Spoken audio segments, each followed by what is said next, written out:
Hallo ihr Lieben, heute habe ich ein leckeres saisonales Kuchenrezept für euch mit Rhabarber. Dieser Kuchen ist ein Rhabarber Upside Down Kuchen. Es ist sehr saftig, schnell und einfach gemacht und es ist perfekt für jeden Rhabarber-Liebhaber. Lasst uns anfangen. Für das Rezept habe ich den Rhabarber jetzt gekauft, weil wir noch nicht so viel Rhabarber im Garten haben. Es kommt schon, aber es braucht noch ein bisschen Zeit. Und außer Rhabarber brauchst du für den Kuchen Butter und Zucker.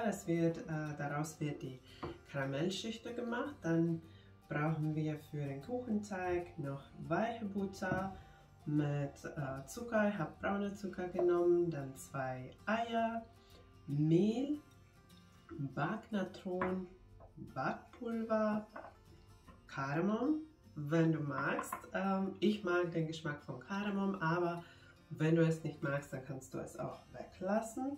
Dann brauchen wir noch Mandelmehl oder gemahlene Mandeln und Joghurt. Ich finde, wenn man Joghurt für Kuchen nimmt, dann wird der Kuchen sehr saftig, aber nicht zu butterig, weil diese Flüssigkeit wird dann durch den Joghurt balanciert und man braucht dann nicht so viel Butter für den Teig. Und als erstes werde ich den Rhabarber schneiden. Ich habe hier schon meine Backform. Du kannst auch eine runde Backform nehmen. Ich dachte, ich nehme diesmal so eine viereckige Backform. Oder du kannst den Kuchen auch in einer Pfanne backen. Die Pfanne muss dann aber Backofen fest sein. Dann geht es ganz einfach. Du kannst einfach den Karamell in Pfanne zubereiten, dann den Rhabarber dazugeben mit dem Teig oben drauf. So habe ich das auch früher gemacht, wenn ich den Rezept das erste Mal gemacht habe. Aber diesmal wollte ich es auch so machen in Backform. Und ich werde den Rhabarber dann so schneiden, dass ich hier so eine Muster habe.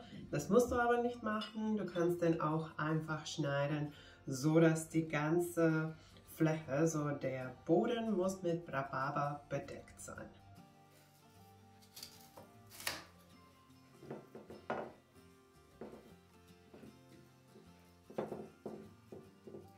Jetzt habe ich den Rhabarber schön in meiner Backform. Ich habe so ein Muster gemacht, aber wie gesagt, das ist kein Muss. Du musst die Rhabarber nicht so zurechtschneiden. Jetzt werde ich den dann genauso, so dass der Muster bleibt, auf mein Schneidebrett legen und der Karamell wird zubereitet. Ich werde jetzt erstmal den Herd anmachen und den Zucker direkt dazugeben. Und der Zucker wird leicht karamellisiert, so dass es eine schöne Karamellfarbe hat. Dann werde ich das Butter dazugeben. So, jetzt fängt der Zucker an zu schmelzen. Ich rühre es leicht, so dass es gleichmäßig schmilzt, aber eigentlich müssen wir es nicht viel rühren. Dann einfach schauen, es ändert schon die Farbe. Dann, wenn es schön karamellisiert ist, so eine schöne Karamellfarbe hat, dann direkt vom Herd nehmen, so dass es nicht zu dunkel wird. Geht dann ganz schnell, wenn es fängt an. Jetzt ist die Farbe schon schön. Das ist so eine Geschmackssache. Ich nehme es jetzt schon vom Herd, weil es schöne Karamellfarbe hat und ich will nicht, dass es zu dunkel wird. Und weil die Pfanne auch warm ist, geht der Prozess ein bisschen weiter. Deswegen ein bisschen früher vom Herd nehmen. Jetzt vorsichtig Butter dazugeben.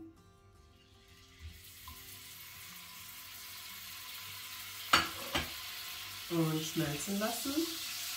Gut vermischen.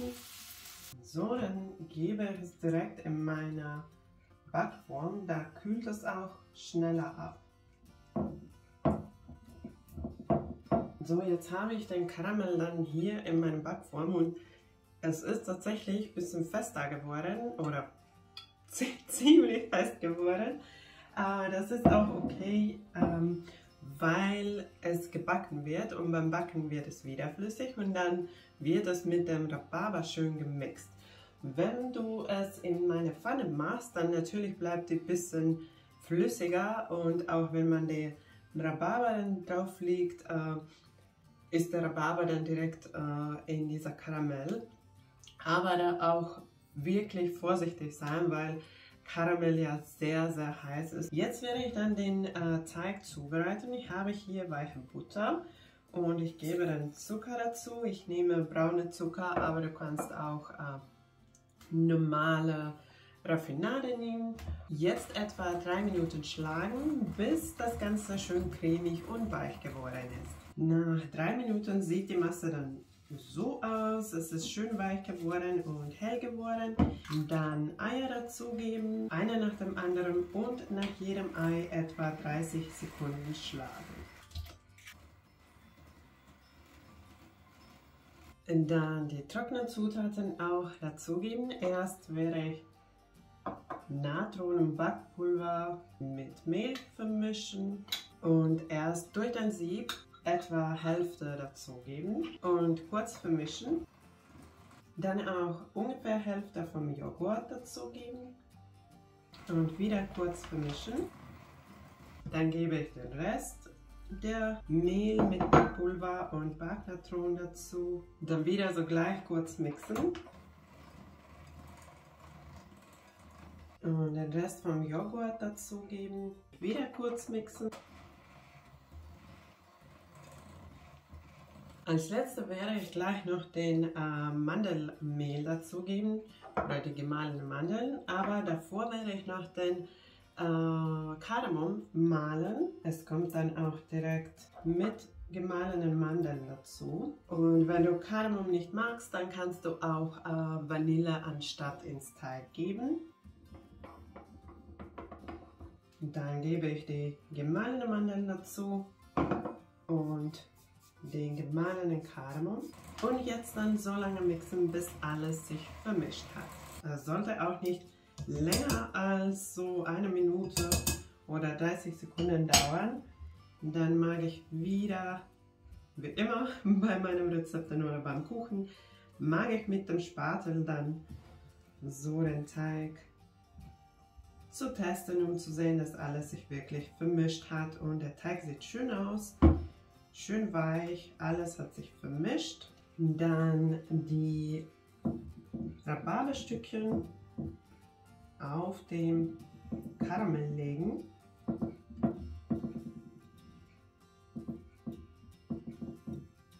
Jetzt ist bei mir der Karamell nicht mehr heiß, aber trotzdem vorsichtig sein.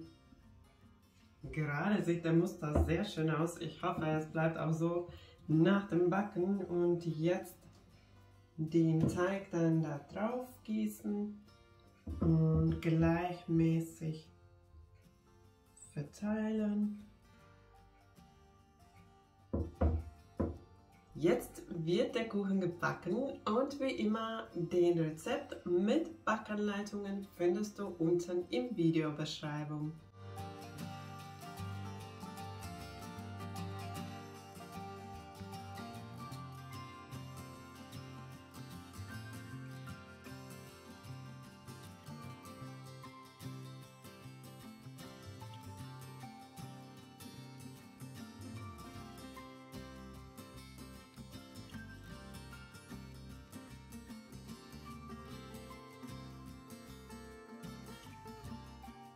Ich hoffe, dir hat mein Rezept gefallen. Der Kuchen ist fertig. Ich kann kaum warten, bis ich ein Stückchen mir jetzt nehme und mit ein bisschen Kaffee den Kuchen genieße. Ich mag den Kuchen mit etwas Joghurt servieren, weil ich finde, es passt einfach zu dem Geschmack. Aber du kannst den Kuchen auch mit etwas Schlagsahne servieren oder mit Vanilleeis. Ich finde, der Muster ist auch ganz schön geblieben, auch nach dem Backen. Ich würde nur eins empfehlen, wenn du bunte Rhabarber findest oder so ganz rote Rhabarber. Es gibt verschiedene Sorten, denke ich, und der, den wir im Garten haben, hat auch eine ganz schöne Farbe. Die ich jetzt für den Kuchen gekauft habe, waren teilweise grün und dann sieht man im Muster nicht so toll. Man sieht nur da, wo die ganz schöne rote Rhabarber waren. Deswegen, wenn du sowas finden kannst, dann am besten so ein Rhabarber für den Kuchen nehmen. Das war jetzt mein erstes Rhabarber-Rezept in diesem Saison, aber ich habe auch andere Rhabarber-Kuchenrezepte, die ich schon letztes Jahr mit euch geteilt habe, und die werde ich noch hier verlinken. Und natürlich ist dieser Kuchen auch nicht das letzte Rhabarber-Rezept dieser Saison. Ich weiß nicht, wie viele ich schaffe, aber es kommen bestimmt ein paar andere Rezepte mit Rhabarber dazu. Wenn dir mein Rezept gefallen hat, vergiss nicht die Daumen nach oben, und wenn du neu bei meinem Kanal bist, kannst du jetzt abonnieren, um keine neuen leckeren Rezepte zu verpassen. Danke, dass du dabei warst. Tschüss und bis zum nächsten Mal.